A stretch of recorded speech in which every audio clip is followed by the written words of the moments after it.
সুপ্রিয় একাদশ শ্রেণীর শিক্ষার্থীরা সবাইকে স্বাগতম জানাচ্ছি অনলাইন ক্লাসে। আজকে অনলাইনে উচ্চতর গণিত ক্লাসে আমি তোমাদের স্বাগতম জানাচ্ছি। আমার নাম সুদীপায়ন ভট্টাচার্য। আমি তোমাদের Saint Gregory's high school and কলেজের গণিত শিক্ষক।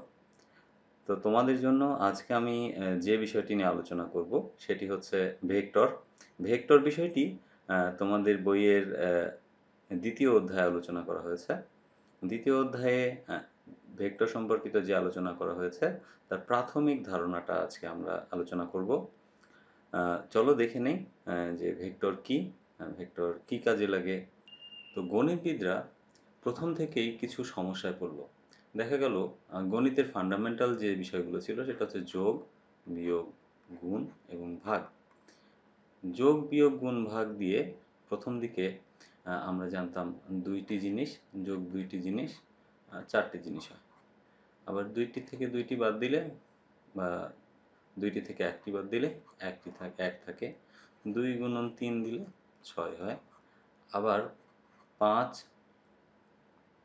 ভাগ 2 দিলে তখন হয় 2.5।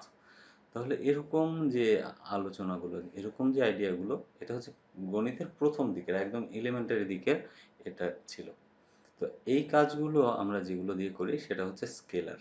গণিতবিদরা দেখলো যে কিছু কিছু রাশিকে আমরা ঠিক এইভাবে যোগ বিয়োগ করে বের করে ফেলতে পারি, কিন্তু আবার কিছু কিছু রাশির ক্ষেত্রে শুধুমাত্র এই যোগ বিয়োগ গুণ ভাগ এইভাবে কাজ করে না।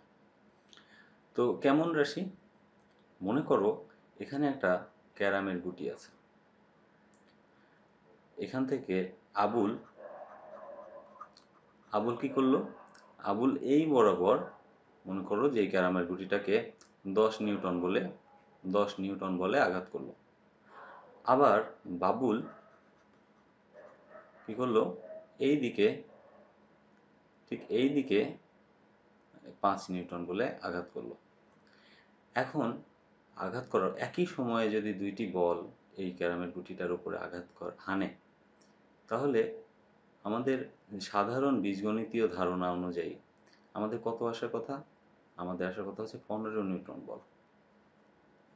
কিন্তু বাস্তবে দেখা যায় এই গুটির উপরে যখন দুইটি 10 নিউটন বলের 5 নিউটন বল দুটি আলাদা দিক থেকে আঘাত হানে, তখন দেখা যায় এটা 15 নিউটন হয় না। এটা নির্ভর করে বলগুলো কোন দিক থেকে আসছে, কোন দিক থেকে এই ক্যারামের গুটিকে আঘাত করা হচ্ছে সেটার উপরে। আবার মনে করো যে একজন মানুষ এ থেকে বি বিন্দুতে হাঁটি হাঁটি পা পা করে চলে গেল। এ থেকে বি বিন্দুর দূরত্ব হচ্ছে 5 ফিট। এখন লোকটি এই বি বিন্দুতে যাওয়ার পরে চিন্তা করলো আমি সি বিন্দুতে যাব, সি বিন্দুটা এখানে ঠিক লম্ব বরাবর। এদিকে গেল লোকটি 4 ফিট। এখন লোকটি কত ফিট গেল? তখন আমরা খুব সহজেই বলতে পারি লোকটি 5 যোগ 4, তাহলে 9 ফিট। 9 ফিট অতিক্রম করলো, রাস্তা অতিক্রম করলো। কিন্তু আমরা যদি বলি লোকটি কতটুকু দূরত্ব অতিক্রম করলো, লোকটি কিন্তু 5 ফিট দূরত্ব অতিক্রম করেছে, আবার 4 ফিট দূরত্ব অতিক্রম করেছে। তা আমরা যদি বলি লোকটির সরণ কতটুকু হলো, কতটুকু সরে গেল আগের অবস্থান থেকে বর্তমান অবস্থানের, যে বর্তমানে যে অবস্থানে আছে আর আগে যে অবস্থান ছিল এই দুটো বিন্দুর মধ্যে পার্থক্য কতখানি, তখন দেখা গেল এই পার্থক্য হচ্ছে এতখানি। তো এটাকে যদি তুমি 5 যোগ 4 দাও, তাহলে দেখা যাবে পার্থক্য আসলে 5 যোগ 4 হয় না। এই আইডিয়া থেকে গণিতবিদরা এবং দার্শনিকরা চিন্তা করতে লাগলো এই সমস্যার সমাধানের জন্য নতুন এক ধরনের গণিত প্রয়োজন, যেই গণিতের মধ্যে কোনো রাশিকে আসলে শুধু সংখ্যা দ্বারা প্রকাশ করা হবে না, এই রাশিগুলোর দিকের ওপর যেহেতু নির্ভর করে, মানে এই যে স্মরণ হলো, স্মরণ জিনিসটা দিকের উপর নির্ভর করছে, তাই রাশিগুলোর সাথে দিক সংশ্লিষ্ট করে দেওয়া হবে। প্রত্যেকটা রাশির সাথে, যেমন এটা 5 ফিট কোন দিকে, প্রশ্ন করা হবে 4 ফিট কোন দিকে।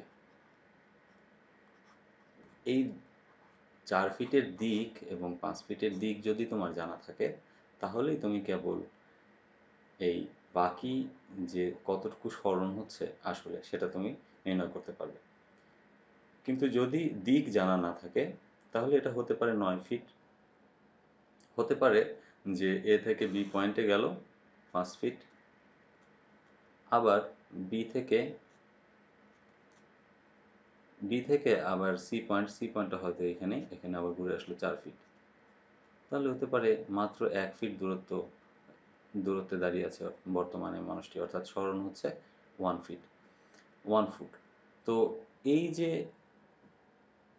এই ধরনের যে সমস্যাগুলোর, সেই সমস্যাগুলো সাধারণ যে আমাদের সংখ্যা, শুধু সংখ্যা দিয়ে এই ধরনের সমস্যাগুলো সমাধান করা যায় না। এই ধরনের সমস্যাগুলো সমাধান করতে হলে আমাদের সংখ্যার সাথে দিকের প্রয়োজন হয়। তো এই সমস্যাগুলো মানুষ যখন এনকাউন্টার করতে শুরু করলো সেটা কিন্তু অনেক অনেক আগে, প্রায় গ্রিস দেশে প্রথম এটা প্রয়োগ দেখা গেছে, এটার যে ব্যবহার করতে চেষ্টা করেছে মানুষ। পিরামিডের নির্মাণের সময় এটা ব্যবহার করতে চেষ্টা করেছে মানুষ। তো যাই হোক, এটার ইতিহাস নিয়ে আলোচনা করব না, আলোচনা করতে চাচ্ছি যে আমাদের স্বাভাবিকভাবেই যে গাণিতিক রাশি, যেসব রাশি আমাদের গণিত সংশ্লিষ্ট, সেই রাশিগুলো দুই ভাগে ভাগ করে ফেলা হলো। এক ধরনের রাশি যেমন তাপমাত্রা, সময়, তারপর ধরো তাপমাত্রা, সময়, দূরত্ব,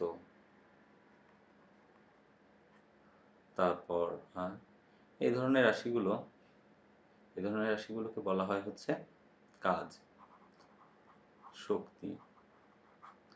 এই ধরনের রাশিগুলো যখন আমরা প্রকাশ করব শুধুমাত্র একটা সংখ্যাই যথেষ্ট, 10 ডিগ্রি সেলসিয়াস। কোন দিকে 10 ডিগ্রি সেলসিয়াস এটা জানার দরকার নেই, এটা না জানলেও আমরা এটা ব্যবহার করতে পারব। সময় 5 মিনিট, একজন লোকের 5 মিনিট সময় ধরে একটা কাজ করে, আরেকটা কাজ করে 10 মিনিট সময় ধরে, তাহলে মোট কত সময়? 5 যোগ 10 15 মিনিট। তার মানে সময়ের জন্য আমার দিক মেনশন করার দরকার নেই। তারপরে ধরো এ থেকে বি এর দূরত্ব হচ্ছে দূরত্ব। দূরত্ব কি? দূরত্ব হচ্ছে ডিস্টেন্স। ডিস্টেন্সটাকে আমরা কীভাবে বলি? এ বিন্দু থেকে বি বিন্দুর দূরত্ব কত? দূরত্ব সবসময় স্কেলার রাশি। কাজ, কাজ কি? কাজ হচ্ছে 10 জুল কাজ করলো একটা মানুষ, আরও 20 জুল কাজ করলো, মানুষটা 30 জুল কাজ করলো। কোন দিকে কাজ হয়? কাজের কোনো দিক নেই। শক্তি, একটা মেশিনের যে শক্তি আছে, একটা মানুষের যে শক্তি আছে, সেটা কোনো দিকের উপরে নির্ভর করে না। কিন্তু আমরা যদি অন্যদিকে কিছু রাশি দেখি, যেমন বল, এটা সবচেয়ে বড়, মানে সবচেয়ে প্রমিনেন্ট ভেক্টর রাশি বল। তারপরে আছে বেগ, ত্বরণ। তোমরা এই জিনিসগুলো শিখে এসেছো 9-10-এ, কোনটা কাকে বল কাকে বলে, বেগ কাকে বলে, ত্বরণ কাকে বলে। এ ধরনের রাশিগুলো সাধারণত দিকের উপর নির্ভর করতে হয়। যেমন একজন লোক 10 নিউটন বল প্রয়োগ করলো, তারপর 5 নিউটন বল প্রয়োগ করলো, তাহলে মোট কত নিউটন বল প্রয়োগ করলো এটা বলা যাবে না। কেন বলা যাবে না? 10 নিউটন যদি এই দিকে প্রয়োগকৃত হয় আর 5 নিউটন যদি এই দিকে প্রয়োগকৃত হয়, তাহলে আসলে সম্পূর্ণ বলের মান হবে 5 নিউটন। আবার 10 নিউটন যেদিকে হয়েছে, 5 নিউটন যদি সেদিকেই হয়, তাহলে সম্পূর্ণ বল হবে হচ্ছে 15 নিউটন। আবার এদিকে 10 নিউটন বল প্রয়োগ করা হয়েছে, সমকোণে 5 নিউটন বল প্রয়োগ করা হলো, তাহলে আমরা এই সমকোণী ত্রিভুজ পিথাগোরাসের সূত্র দিয়ে বলতে পারি √10² + 5² কত? √125 নিউটন। তো এই ধরনের সমস্যাগুলো সমাধান করতে আমাদের ভেক্টর রাশির প্রয়োজন। তো এই রাশিগুলোকে, মানে দিকের প্রয়োজন, এই ধরনের রাশির হিসাব নিকাশ করতে আমাদের দিক জানতে হয়, তাই এই ধরনের রাশিগুলোকে বলা হয় ভেক্টর রাশি। তাহলে আমি আশা করি তোমরা বুঝতে পেরেছো যে আসলে ভেক্টর রাশি কী আর স্কেলার রাশি কী। এখন ভেক্টর রাশির যোগফলকে কি বলা হয়? ভেক্টর রাশির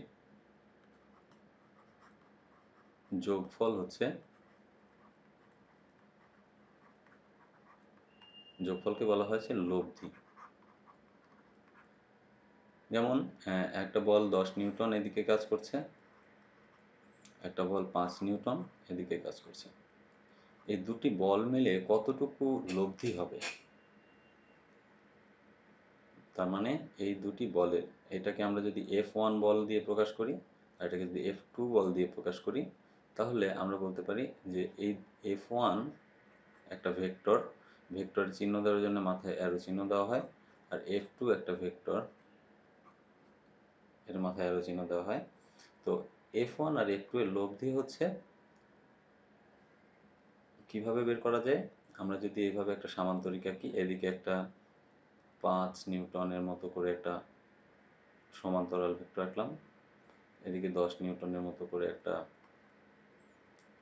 ভেক্টর আঁকলাম, এরপর এই যে যোগ করে দিলাম।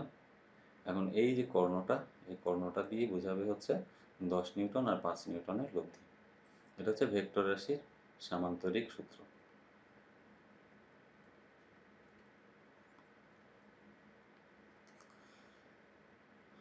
তো সামান্তরিক সূত্র এটা। আর ত্রিভুজ সূত্র কি? ত্রিভুজ সূত্র হচ্ছে এরকম, যেখানে যদি 10 নিউটন হয়, এখানে যদি 5 নিউটন হয়, তাহলে এ বি সি যদি মনে করি, তাহলে এ বি একটা ভেক্টর ধরে নিলাম, বি সি একটা ভেক্টর ধরে নিলাম, তাহলে এসি হবে, এটা F1 যদি মনে করি আর এটা যদি F2 মনে করি, তাহলে এসিকে বলা যাবে F1 প্লাস F2। তো স্বভাবতই বুঝতে পারছি যে আমাদের হয়তো মনে পড়ছে যে ক্লাস 9-10 আমরা শিখেছি যে তীর চিহ্ন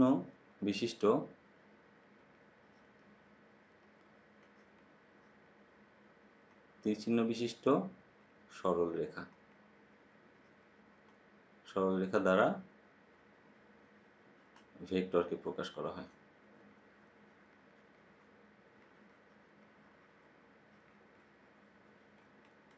তীর চিহ্ন বিশিষ্ট, দেখো আমি এখানে যে সরলরেখা দিয়ে প্রকাশ করছি, এ বি একটা ভেক্টর, বি সি একটা ভেক্টর, অথবা F1 F2 এগুলো ভেক্টর, আমি এটাকে সরলরেখার সঙ্গে তীর চিহ্ন দিয়ে প্রকাশ করেছি। তীর চিহ্নটা দিক নির্দেশ করে, আর এই তীর চিহ্ন রেখা, সরল রেখাংশ আর কি, রেখা না দিয়ে বলি রেখাংশ দ্বারা, তাহলে এই যে রেখাংশ এ বি রেখাংশ, এই দৈর্ঘ্য, দৈর্ঘ্য হচ্ছে মান,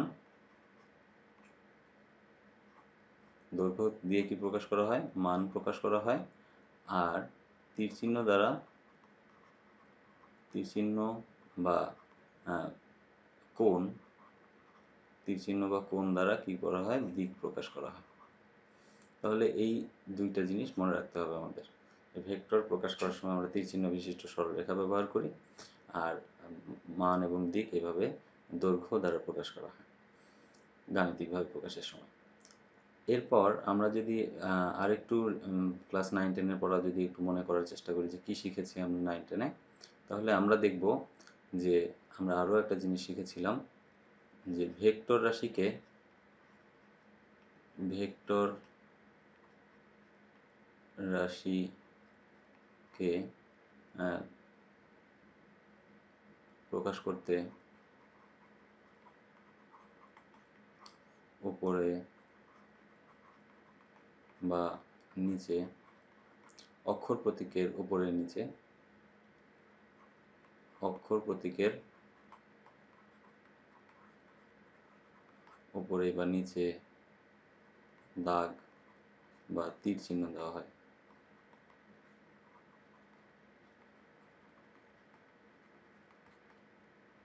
তো দেখো এ বি, তাহলে এটা একটা তীর চিহ্ন দিলাম উপরে, কারণ এ বি একটা ভেক্টর, অথবা পি একটা ভেক্টর বোঝাচ্ছে, উপরে তীর চিহ্ন দেবে, কিউ একটা ভেক্টর, উপরে তীর চিহ্ন দেবে, বিসি একটা ভেক্টর, উপরে তীর চিহ্ন দেবে, অথবা এভাবে লেখা যায় মোটা করে এ বি, মাঝে মাঝে মোটা বোল্ড হরফ এবং বোল্ড হরফ দিয়েও ভেক্টর প্রকাশ করা হয়। আবার মাঝে মাঝে এ বির ওপরে জাস্ট একটা দাগ দিয়ে প্রকাশ করা হয় এ বি ভেক্টর, পি এর নিচে একটা দাগ দিয়ে পি ভেক্টর, ভি এর নিচে একটা দাগ দিয়ে ভি ভেক্টর বোঝানো হয়, ইউ এর নিচে একটা দাগ দিয়ে ইউ ভেক্টর বোঝানো হয়। এরকম নিচে যখন দাগ দেওয়া হয়, উপরে যখন দাগ দেওয়া হয়, তখন এটা ভেক্টর বোঝানো হয়। তো আমরা সাধারণত প্রচলিত অর্থে এই জিনিসটাই ব্যবহার করি, উপরের দিকে তীর চিহ্ন দিয়ে আমরা ভেক্টর বুঝি। একক ভেক্টর কি? একক ভেক্টর, একক ভেক্টর হচ্ছে কোনো ভেক্টরকে তার মান দিয়ে ভাগ করলে যে ভেক্টর পাওয়া যায় সেটাই হচ্ছে ওই ভেক্টরের দিকে একক ভেক্টর। যেমন মনে করো যে এইদিকে একটা ভেক্টর আছে, এই ভেক্টরের ধরো A B vector, A B vector, A B ভেক্টরটা কি? এবি ভেক্টর হচ্ছে, ধরো এই ভেক্টরটার দৈর্ঘ্য হচ্ছে 5 একক, 5 একক, এই সরলরেখাংশের দৈর্ঘ্য। আর এটা হচ্ছে উত্তর দিকে,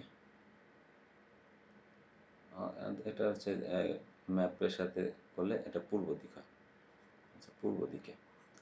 তাহলে এবি ভেক্টর হচ্ছে 5 একক পূর্ব দিকে। তাহলে 5 একক যদি পূর্ব দিকে হয়, তাহলে আমরা এই এবি ভেক্টরকে 5 দিয়ে ভাগ করলে কি পাবো? 5 একক পূর্ব দিকে ভাগ 5। তাহলে এবি ভেক্টরকে আমরা কি করলাম? 5 দিয়ে এবি ভেক্টর মান দিয়ে ভাগ করলাম জাস্ট। তাহলে আমরা কি পারবো? 1 একক পূর্ব দিকে। তাহলে পূর্ব দিকে একক ভেক্টর হচ্ছে 1, 1 একক পূর্ব দিকে। তাহলে এই যে এরকম একটা বিষয়, এরকম একটা আইডিয়া, কোনো ভেক্টরকে তার মান দিয়ে ভাগ করলে একক ভেক্টর পাওয়া যায়। এই একক ভেক্টরটাকে আমরা সাধারণত হ্যাট দিয়ে প্রকাশ করি। ধরো ই, এটা পূর্ব দিকে, তাহলে ই হ্যাট দিলাম আমরা, পূর্ব দিকে একক ভেক্টর। ইস্ট নামের সাথে মিলিয়ে তুমি নাম দিতে পারো, তুমি ইউ দিতে পারো, ইউনিট ভেক্টর একক ভেক্টর হিসেবে ইউ দিতে পারো, ইটা দিতে পারো একক ভেক্টর হিসেবে, ইটা প্রচলন আছে, আই এর প্রচলন আছে, আই, জে দিতে পারো, কে দিতে পারো। তো এই যে এগুলো আসলে একক ভেক্টর, এইগুলো যে কোনো একটা ব্যবহার করতে পারো তুমি। তো এরকম যে কোনো একটা ব্যবহার করা যায়, যে কোনো অক্ষরের উপরে এই হ্যাট দিয়ে আমরা একক ভেক্টরকে বুঝিয়ে থাকি। তাহলে একক ভেক্টর পেতে হলে আমাদের কি করতে হবে? যে কোনো ভেক্টর, ধরে এ বি এর দিকে আমরা একটা একক ভেক্টর চাই, তাহলে আমরা এ বি এর ভেক্টরটা নিব ভাগ এই ভেক্টরের মান নিব। মান বোঝাতে মডুলাস চিহ্ন ব্যবহার করা হয়। কোনো ভেক্টরের মান, কোনো ভেক্টরে যদি দুই পাশে পরম মান চিহ্ন ব্যবহার করা হয়, তাহলে বুঝতে হবে এটা দিয়ে ভেক্টরের মানকে বোঝাচ্ছে, দিকটা বাদ দিয়ে দেওয়া হয়েছে। তাহলে এ বি এর মান হচ্ছে 5 একক, আর এ বি যদি বলা হয় তাহলে হচ্ছে 5 একক পূর্ব দিকে। তো এই ছিল হচ্ছে ভেক্টরের রাশির প্রকাশ এবং একক ভেক্টরের প্রকাশ। আমি খুব দ্রুত যাচ্ছি, যেহেতু এগুলো তোমাদের 9-10-এই পড়ে আসার কথা, তাই আমি এগুলো জাস্ট রিভিশন করে যাচ্ছি। এরপর চলো আমরা দেখব ধারক রেখা কি। তোমরা এটা পড়বে, ধারক রেখা কি। কোনো ভেক্টর একটা যে রেখার অংশ, ধরো এটা একটা সরলরেখা, এই সরলরেখা বরাবর তুমি একটা ছোট্ট ভেক্টর নিলে, এটা হচ্ছে ছোট্ট একটা ভেক্টর। তাহলে এই ছোট্ট ভেক্টরটাকে ধারণ করে আছে কে? একটা বড় সরলরেখা, একটা অসীম সরলরেখার অংশ। তাহলে যে কোনো ভেক্টর, পৃথিবীর যে কোনো ভেক্টর একটা অসীম সরলরেখার অংশ বিশেষ। তাহলে এই যে অসীম সরলরেখার অংশ বিশেষ যে ভেক্টর, তাহলে প্রত্যেকটা ভেক্টর একটা সরলরেখার ওপরে অবস্থিত, যে সরলরেখার উপর অবস্থিত সেটা হচ্ছে ধারক রেখা। অর্থাৎ মনে করো যে আমরা মনে করলাম এক্স, তোমরা এক্স এক্স প্রাইম ব্যবহার করেছো, এক্স এক্স প্রাইম একটা রেখা, এর উপরে এ একটা বিন্দু, বি একটা বিন্দু, এবং এ হতে বি এর দিকে একটা ভেক্টর প্রকাশ করা হলো এবি, এবি ভেক্টর। তাহলে এবি ভেক্টর এর ধারক রেখা হচ্ছে এক্স এক্স প্রাইম, এবি এর ধারক রেখা এক্স এক্স প্রাইম। তাহলে এটা হলো ভেক্টরের ধারক রেখা। এখন আমরা আরও একটা জিনিস আলোচনা করব, সেটা হচ্ছে কখন দুটো ভেক্টর সমান হয়। দুইটি ভেক্টর সমান হয় কখন?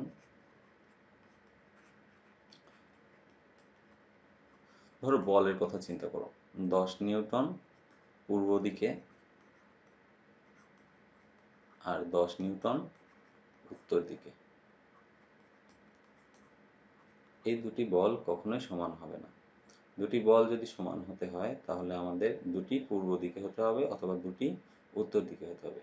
অর্থাৎ মান ও দিক একই হতে হবে। অথবা আমরা বলতে পারি মান সমান ধারক রেখা, মান সমান ধারক রেখা একই বা সমান্তরাল। আচ্ছা, দুইটা জিনিস গেল, মান সমান ধারক রেখা একই বা সমান্তরাল, তারপর হচ্ছে একই দিক অভিমুখে, একই দিক অভিমুখে। তাহলে একই দিক অভিমুখে যদি থাকে, দুইটা ভেক্টর মান যদি সমান হয়, ধারক রেখা একই হতে পারে অথবা সমান্তরাল হতে পারে, এবং একই দিক অভিমুখী যদি হয়, এই তিনটা শর্ত পূরণ করলে আমরা বলতে পারি দুটি ভেক্টর সমান হয়। অর্থাৎ এবি এবং বিসি যদি সমান হয়, তাহলে তুমি বলতে পারবা যে এবি এবং বিসি এর মান সমান। যেহেতু একটা সাধারণ বিন্দু আছে এ বি সি, যেহেতু একটা সাধারণ বিন্দু আছে, তাহলে এদের ধারক রেখা একই এবং এরা একই দিক অভিমুখী। তাহলে এটা হচ্ছে দুইটি ভেক্টর রাশি সমান হওয়ার শর্ত। এই ভেক্টর হতে পারে বল, হতে পারে বেগ, হতে পারে ত্বরণ, কিন্তু এই দুইটি ভেক্টর, একই ধরনের দুইটি ভেক্টর রাশি নিলে তারা সমান হবে কখন? যখন তাদের মান সমান হবে, দিক একই হবে। এরপর অনেক রকমের ভেক্টর আমরা জানি। আরেকটা ভেক্টর আছে হচ্ছে সদৃশ ভেক্টর। সদৃশ ভেক্টর কাকে বলে? সদৃশ ভেক্টর হচ্ছে যদি দুইটি ভেক্টরের ধারক রেখা একই বা সমান্তরাল হয়, যদি দুইটি ভেক্টরের ধারক রেখা কি হবে?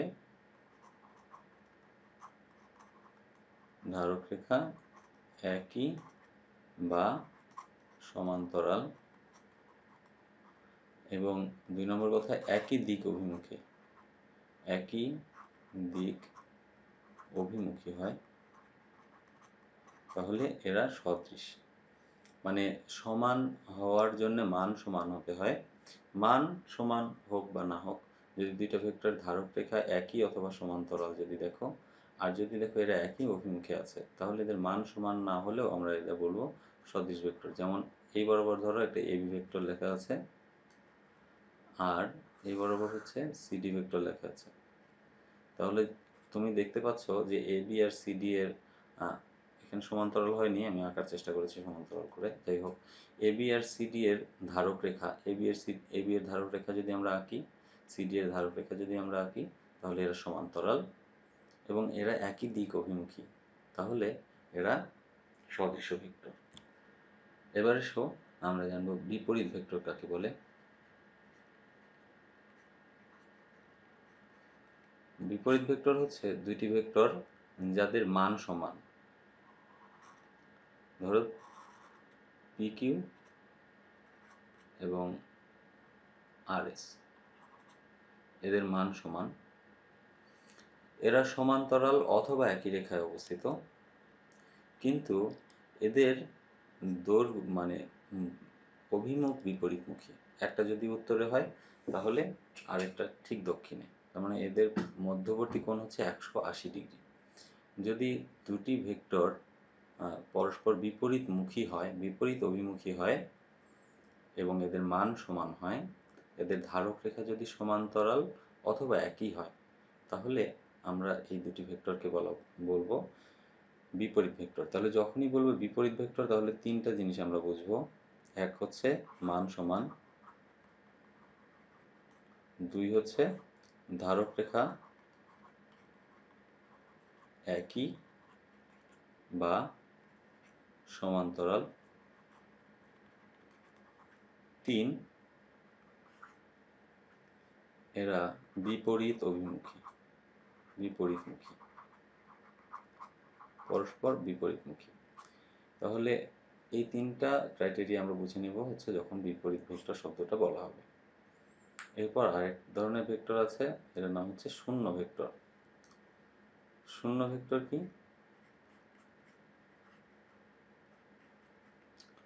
শূন্য ভেক্টর হচ্ছে যে ভেক্টরের মান শূন্য,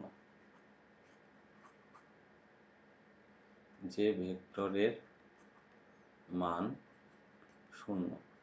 এটা কিভাবে হয়? দুটি বিপরীত ভেক্টরের লব্ধি, যে ভেক্টরের মান শূন্য সেটাই শূন্য ভেক্টর, অথবা দুটি বিপরীত ভেক্টরের পরস্পর বিপরীত ভেক্টরের লব্ধি হচ্ছে শূন্য। ধরো পি আর কিউ এর মান সমান, দিক দিক বিপরীতমুখী, ধারক রেখা একই অথবা সমান্তরাল, তাহলে এই ধরনের দুটি বিপরীত ভেক্টর নিয়ে যদি তুমি যোগ করো তাহলে এদের মান হবে লব্ধি হচ্ছে শূন্য। এটা কীভাবে বুঝবো? ধরো একটা দড়ি এরকম, এখানে একটা একটা ফুটবল ধরো এরকম, এপাশ থেকেও যদি একজন এদিকে 10 নিউটন বল প্রয়োগ করে ফুটবলের উপরে, ঠিক ফুটবলের উপরে এই দিক থেকে ঠিক বিপরীত দিকে যদি আরেকজন 10 নিউটন বল প্রয়োগ করে, তাহলে ফুটবলটা কি করবে? ফুটবলটা যেখানে ছিল সেখানেই থাকবে, অর্থাৎ ফুটবলটার কোনো রকম সরণ হবে না। 10 নিউটন বল এই 10 নিউটন বলকে নিষ্ক্রিয় করে দেবে। তাই যখন দুটি বিপরীত ভেক্টর সংযুক্ত হয় বা লব্ধি তৈরি করে, তখন সেই দুটি বিপরীত ভেক্টরের লব্ধি হয় হচ্ছে শূন্য। তাহলে যে ভেক্টরের মান শূন্য সেটাকেই বলা হয় শূন্য ভেক্টর। তো এখন ভেক্টর আসলে আমরা বুঝতে পেরেছি। আমরা গাণিতিকভাবে কি বুঝবো? গাণিতিকভাবে আমরা এই সরল রেখাগুলোকে ভেক্টর হিসেবে চিন্তা করে নেব, কারণ আমরা জানি জ্যামিতিক বহিঃপ্রকাশ করে আমরা মানে ভেক্টর নিয়ে আমরা আলোচনা করব, ভেক্টরের হিসাব নিকাশ করব। আমরা ফিজিক্সে দেখেছি ভেক্টর নিয়ে, তোমরা অনেক ফিজিক্স বা পদার্থবিজ্ঞানে যখন পড়েছো বা বলবিদ্যায় যখন পড়েছো তখন ভেক্টরকে অনেক বেশি প্র্যাকটিক্যালভাবে চিন্তা করা হয়। কিন্তু যখন গাণিতিকভাবে চিন্তা করব তখন জাস্ট আমরা ভেক্টরকে একটা তীরচিহ্ন বিশিষ্ট সরল রেখা হিসেবেই দেখব, অর্থাৎ দিক উল্লেখিত সরল রেখার অংশ, দিক উল্লেখিত রেখাংশ, সেটাই হবে ভেক্টর। তো এটাই হচ্ছে আমাদের গণিতের ক্ষেত্রে আমরা চিন্তা করব যে একটা দিক সংযুক্ত সরল রেখাংশ, সেটাই হবে একটা ভেক্টর। তো আশা করি ভেক্টর যোগের ত্রিভুজ সূত্র এবং সামান্তরিক সূত্র তোমরা আগে শিখে এসেছো। ভেক্টর যোগ সেটা আমি দেখিয়েছি, ভেক্টর যোগের সামান্তরিক সূত্র। তারপর আমি সামান্তরিক সূত্রটা ভালো করে লিখে দিচ্ছি। সামান্তরিক সূত্র,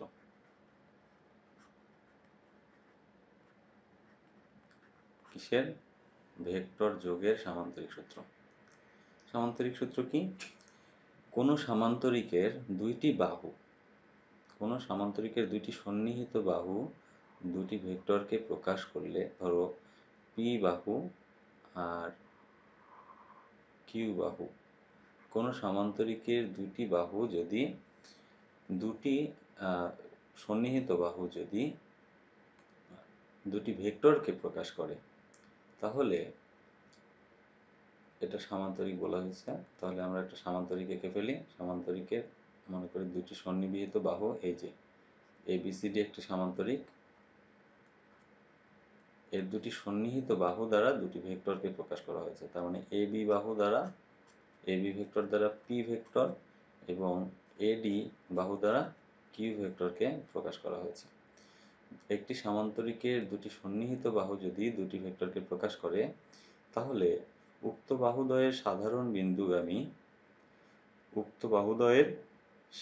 বিন্দুগামী কর্ণ দ্বারা বা সাধারণ বিন্দুগামী কর্ণ, তার মানে এসি, উক্ত ভেক্টরদ্বয় অর্থাৎ পি এবং কিউ এর লব্ধিকে নির্দেশ করবে। তাহলে কি বললাম? একটি সামান্তরিকের দুটি সন্নিহিত বাহু যদি দুটি ভেক্টরকে নির্দেশ করে, তাহলে উক্ত বাহুদ্বয়ের সাধারণ বিন্দুগামী কর্ণ উক্ত ভেক্টরদ্বয়ের লব্ধিকে নির্দেশ করবে। তাহলে বাহুদ্বয়ের সাধারণ বিন্দুগামী কর্ণ কি করবে? ভেক্টরদ্বয়ের লব্ধি অর্থাৎ যোগফলকে নির্দেশ করবে। এটাই হচ্ছে সামান্তরিক সূত্র। তো এটা কিভাবে বোঝা যায়? দেখো, একটা মানুষ এ থেকে বিতে গেল, অথবা তুমি মনে করো এখানে একটা ফুটবল আছে, এখান থেকে দৌড়ে এসে একজন এসে এই বিন্দুতে ফুটবলটাকে কিক করলো। ঠিক একই সময়ে আরেকজন মানুষ এদিক থেকে দৌড়ে গিয়ে কিউ বল দিয়ে হচ্ছে ফুটবলটাকে কিক করলো, এ বি বলটা একটু বড়, এডির দিকে যে বলটা দেওয়া হলো সেটা একটু ছোট। তাহলে কি হবে, ফুটবলটা আসলে এ বি বরাবরও যাবে না, এডি বরাবরও যাবে না। কোন বরাবর যাবে? এ বি আর এডি দিয়ে যদি একটা সামান্তরিক টানা হয়, তার কর্ণ বরাবর যাবে। এটাই হচ্ছে সামান্তরিক সূত্রের মূল বক্তব্য। একটা লোক প্রথমে এতটুকু গেল, এ থেকে বি পর্যন্ত গেল, তারপর বি থেকে সি পর্যন্ত গেল। তাহলে লোকটার স্মরণ কতখানি হলো? লোকটার স্মরণ হবে এসি। তাহলে এই যে সিস্টেমটা, এ থেকে বি, বি থেকে সি, তাহলে লোকটার স্মরণ সি এসি, এটাকে বলা হয় ত্রিভুজ সূত্র। তাহলে ত্রিভুজ সূত্র কি বলা হয়?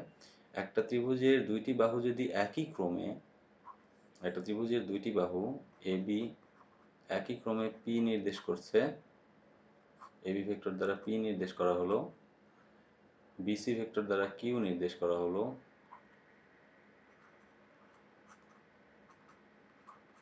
একই ক্রমে যদি দুইটি ভেক্টরকে নির্দেশ করে, তাহলে ত্রিভুজটির তৃতীয় বাহু, তার মানে তৃতীয় বাহু হচ্ছে এসি। দেখো তৃতীয় বাহু কিন্তু আমরা বিপরীত ক্রমে নিয়েছি, বিপরীত ক্রমে নিয়েছি মানে এসি নিয়েছি। আমার এ বি বিসি সি এ নেওয়া উচিত ছিল, কিন্তু আমরা নিলাম এসি। তাহলে তৃতীয় বাহু বিপরীত ক্রমে উক্ত ভেক্টর দ্বয়ের লব্ধিকে নির্দেশ করবে। এটাই হচ্ছে ভেক্টর যোগের ত্রিভুজ সূত্র। ত্রিভুজ সূত্র কি? একটি ত্রিভুজের দুটি বাহু যদি একই ক্রমে দুটি ভেক্টরকে নির্দেশ করে, তাহলে ত্রিভুজটির তৃতীয় বাহু বিপরীত ক্রমে ভেক্টর দ্বয়ের লব্ধিকে নির্দেশ করবে। তো এটা ত্রিভুজ সূত্র। এবার আসি ভেক্টর বিয়োগ। ভেক্টর বিয়োগ আসলে তোমার ভেক্টর যোগের মতোই। সেটা কেমন? তোমাকে যদি বলা হয় যে দেখো এ বি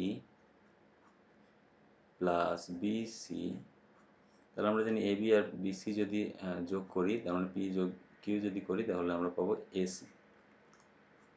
এবার দেখো আমরা যে কোনো একটা ভেক্টরকে পক্ষান্তর করে ডান পাশে নিয়ে আসতে পারি। অর্থাৎ এ বিকে লিখতে পারি এসি মাইনাস বিসি। তাহলে এই যে এসি মাইনাস বিসি লেখা হলো, এইটাই হচ্ছে আমার এসি মাইনাস বিসি যে এ বি লেখা হলো, এটাই হচ্ছে ভেক্টরের বিয়োগ। আমরা ভেক্টর যোগ থেকেই সরাসরি ভেক্টর বিয়োগ পাওয়া যায়। আবার তুমি এভাবে লিখতে পারো A B minus C B equal to A C. তার মানে বিসি এর উল্টো দিকে যদি আমরা ওরিয়েন্টেশনটা ঘুরিয়ে দিই, বিসি হচ্ছে উল্টো দিকে নিলে মাইনাস সিবি হয়ে যাবে। তাহলে এ বি মাইনাস সিবি হচ্ছে এসি। তাহলে আমরা একটু দেখি চিত্রে কেমন আসে বিষয়টা। এটা হচ্ছে এ বি, আর হচ্ছে তাহলে একটা যদি এরকম হয়, একটা যদি এরকম হয়, তাহলে এই বাহুটা হবে হচ্ছে বিয়োগ বাহু। আর A B plus C B equal to AC.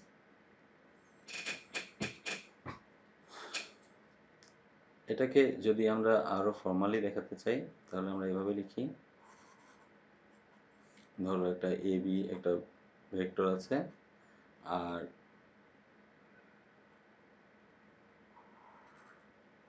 AC একটা ভেক্টর আছে। এ বি আর এসি দুটি ভেক্টর একই বিন্দুগামী। তাহলে আমরা এটা যোগ করে দেই, তাহলে আমরা পাবো দেখো A B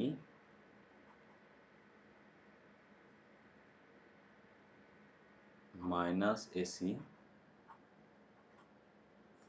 A B minus A C equal two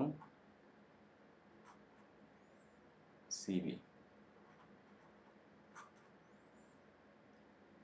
তার মানে এই জিনিসটাকে ঘুরিয়ে লেখা হয়েছে A B minus A C equal to C B. তাহলে আমরা যদি দেখি দুইটি একই বিন্দুগামী রেখা যদি থাকে, এ বি যে বিন্দু দিয়ে যায়, এসি একটি ত্রিভুজের একই বিন্দুর সাথে সন্নিহিত দুইটি বাহু যদি আমার দুটি ভেক্টরকে নির্দেশ করে, তাহলে প্রথম ভেক্টর সাথে দ্বিতীয় ভেক্টরের বিয়োগফল হবে দ্বিতীয় ভেক্টরের শেষ বিন্দু হতে প্রথম ভেক্টরের শেষ বিন্দুর সংযোগকারী রেখা দ্বারা প্রদর্শিত ভেক্টর। এটা হচ্ছে ভেক্টর বিয়োগের নীতি। তাহলে এসি এ বি এইটা, এসি হচ্ছে এইটা, তাহলে আমরা কি করব, এ বি আগে নিয়েছি, এসি পরে নিয়েছি, তাহলে পরে যেটা নিয়েছি সেটা লিখবো আগে, আর আগে যেটা নিয়েছি সেটার শেষ বিন্দু লিখবো পরে। তো এটা হচ্ছে ভেক্টর বিয়োগের ত্রিভুজ সূত্র। এবার আসি ভেক্টরের স্কেলার গুণিতক। ভেক্টরকে যদি গুণ করা হয় তাহলে কি হবে? ভেক্টরের স্কেলার গুণিতক, স্কেলার গুণন না, স্কেলার গুণিতক। স্কেলার গুণিতক মনে করো এইটা একটা ভেক্টর ইউ, ইউ ভেক্টরটা এতটুকু। তো একই ধারক রেখার পরে আমরা ইউ এর সমান করে আর একটা ভেক্টর নিলাম, ধরো এ থেকে বি, বি থেকে সি, সি থেকে ডি, এই তিনটা আমরা তিনটাই ইউ ভেক্টর নিলাম। এটাও একটা ইউ ভেক্টর, এটাও ইউ ভেক্টর, এটাও ইউ ভেক্টর।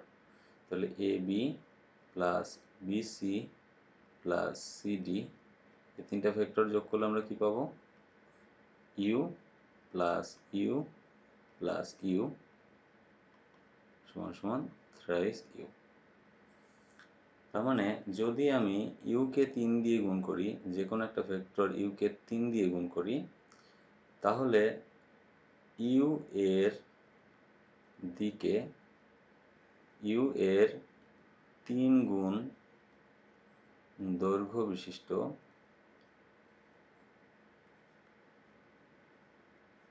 ভেক্টরকে বোঝায়। কিন্তু এটা হচ্ছে ধনাত্মক সংখ্যার ক্ষেত্রে। আর ঋণাত্মক সংখ্যা গুণ করলে, ধরো -3u যদি কেউ করে, -3u হলে হচ্ছে 3 ইন্টু -u, -u হচ্ছে বিপরীত ভেক্টর। তাহলে আমরা বলতে 3 এর বিপরীত অভিমুখে, ইউ এর বিপরীত অভিমুখে ইউ এর চাইতে 3 গুণ বড় একটা ভেক্টর, এটা প্রকাশ পাবে। তার মানে একটা ভেক্টরকে যদি লম্বা করতে চাও বা ছোট করতে চাও, লম্বা করতে চাও তাহলে 1 এর চাইতে বড় সংখ্যা দ্বারা গুণ করে দাও। 1 এর চেয়ে বড় সংখ্যা দিয়ে গুণ করলে ভেক্টরটা লম্বা হয়ে যাবে, অথবা -1 এর চেয়ে ছোট সংখ্যা দ্বারা গুণ করলেও ভেক্টরটা লম্বা হয়ে যাবে। একটা ভেক্টরকে যদি ছোট করতে চাও তাহলে 0.5 দ্বারা গুণ করলে কিন্তু ছোট হয়ে যাবে, 0.25 দ্বারা গুণ করলে ছোট হয়ে যাবে, 0.1 দ্বারা গুণ করলে আরও ছোট হয়ে যাবে। কারণ একটা ভেক্টরকে যদি ছোট করতে চাই আমরা, তাহলে 1 এর চাইতে ছোট সংখ্যা দিয়ে অর্থাৎ প্রকৃত ভগ্নাংশ দিয়ে আমরা গুণ করে দিই। এটা -1 এর চেয়ে বড়, -1 এর চেয়ে বড় আর 1 এর চেয়ে ছোট, এরকম সংখ্যা দিয়ে গুণ করলে ভেক্টরটা সংকুচিত হয়। আর 1 এর থেকে বড় আর -1 এর থেকে ছোট এরকম সংখ্যা দিয়ে গুণ করলে ভেক্টরটা প্রলম্বিত হয়। ধনাত্মক সংখ্যা দিয়ে যদি গুণ করো, ধনাত্মক সংখ্যা দিয়ে গুণ করলে কি হবে? ভেক্টরটা একই দিকে থাকে, একই দিকে থাকে। আর ঋণাত্মক সংখ্যা দ্বারা গুণ করলে ভেক্টরটা বিপরীত দিকে ঘুরে যায়। যেমন ধরো একটা ভেক্টর ইউ, এটাকে যদি তুমি 3 দ্বারা গুণ করো তাহলে তুমি এরকম একটা লম্বা ভেক্টর পাবে। কিন্তু যদি -3 দ্বারা গুণ করো তাহলে এরকমই একটা ভেক্টর পাবে 3 গুণ লম্বা, কিন্তু এটা বিপরীত অভিমুখী। তার মানে এটা হচ্ছে -u, এদিকে হবে -u, এদিকে হবে -u, এদিকে হবে। তাহলে এই যে 3 গুণ বড় কিন্তু বিপরীতমুখী ভেক্টর পাওয়া যাবে, থ্রাইস ইউ ব্যবহার করলে এরকম। কোনো ভেক্টরকে যদি আমরা পজিটিভ সংখ্যা দ্বারা গুণ করি তাহলে একই দিকে থাকে, কোনো ভেক্টরকে আমরা যদি নেগেটিভ সংখ্যা দ্বারা গুণ করতে থাকি তাহলে সেটা বিপরীত দিকে ঘুরে যায়। এই যে বিপরীত দিকে ঘুরে যায়, এটা একটা চমৎকার প্রশ্নের উত্তর দেয়। তোমরা এতদিন পর্যন্ত জেনে এসেছো মাইনাসে মাইনাসে প্লাস হয়। মাইনাসে মাইনাসে প্লাস কেন হয়? দেখো, একটা ভেক্টর আছে ইউ, তো ভালো কথা, ইউকে যদি 1 দিয়ে গুণ করি তাহলে ইউ যেদিকে আছে সেদিকেই থাকবে, ইউ এর সাইজেরও কোনো পরিবর্তন হবে না। তাহলে ইউকে যদি ইউ ইন্টু 1 দিয়ে যদি গুণ করি তাহলে ইউ এর দিক একই দিকে থাকবে, এর আকৃতিরও কোনো পরিবর্তন হবে না। ইউকে যদি মাইনাস দিয়ে গুণ করি, -1 দিয়ে গুণ করি, তাহলে ইউ হচ্ছে উল্টো দিকে ঘুরে যাবে, তার দৈর্ঘ্য একই থাকবে। তাহলে মাইনাস ইউ হচ্ছে এইটা, দৈর্ঘ্য একই কিন্তু উল্টো দিকে ঘুরে গেছে। এবার এই মাইনাস ইউকে যদি আবার -1 দিয়ে গুণ করি, মাইনাস ইউকে যদি আবার মাইনাস দিয়ে গুণ করি তাহলে কি হবে? দেখো, মাইনাস ইউ ছিল বাম দিকে, তাহলে এটা আবার বিপরীত দিকে ঘুরে যাবে এবং দৈর্ঘ্য একই থাকবে। তাহলে দেখো, মাইনাস ইউকে যখন -1 দিয়ে গুণ করবে তখন সেটা ইউ এর দিকে হবে, ইউ এর দিকে অভিমুখে হবে এবং ইউ এর মতো একই মান বিশিষ্ট হবে, মানে দুইবার ঘুরাইলে আবার সোজা হয়ে যায় আর কি। তাহলে এই বিষয়টাই কিন্তু এই যে -1 ইন্টু -1 ইকুয়াল টু +1, এই জন্যই মাইনাসে মাইনাসে প্লাস হয়। তো মাইনাসে মাইনাসে প্লাস কেন হয়, এর উত্তরটা আশা করি তোমরা আজকে পেয়ে গেছো। আগামী দিন আমরা শিখব ভেক্টরকে কার্তেশীয় স্থানাঙ্কের মাধ্যমে প্রকাশ, একক ভেক্টরের আরও ব্যবহার, বিভিন্ন দিকে একক ভেক্টরের ব্যবহার করে ভেক্টরকে কার্তেশীয় স্থানাঙ্কের মধ্যে কীভাবে প্রকাশ করা যায়। তো তোমাদের জন্য বলে রাখি, তোমরা অবশ্যই যে কোনো ক্লাস করার আগে সেই ক্লাসের আইডিয়াগুলো আগে থেকে পড়ে আসবে। তো আশা করি তোমাদের আজকের ক্লাসটা ভালো লেগেছে এবং আগামী ক্লাসে আরও যাতে ভালো লাগে, আরও যাতে চমৎকার করে আমরা বুঝতে পারি, সেজন্য অবশ্যই তোমরা আগামী ক্লাস, আজকের ক্লাসের টপিকগুলো এবং আগামী ক্লাসের টপিকগুলো বই দেখে পড়ে নেবে। বুঝো অথবা না বুঝো কোনো সমস্যা নেই, বই দেখে পড়ে রাখবে। এরপর আমি বুঝিয়ে দেব, তখন দেখবে যে তোমাদের কাছে জিনিসগুলো আরও সহজ লাগবে। সবাইকে ধন্যবাদ এবং শুভকামনা জানিয়ে আজকের ক্লাস এখানেই শেষ করছি। আগামী দিনে আমরা যে ক্লাস করব তার জন্য অবশ্যই প্রিপারেশান নিয়ে উপস্থিত হওয়ার জন্য সবাইকে অনুরোধ জানিয়ে এখানেই শেষ করছি। অসংখ্য ধন্যবাদ।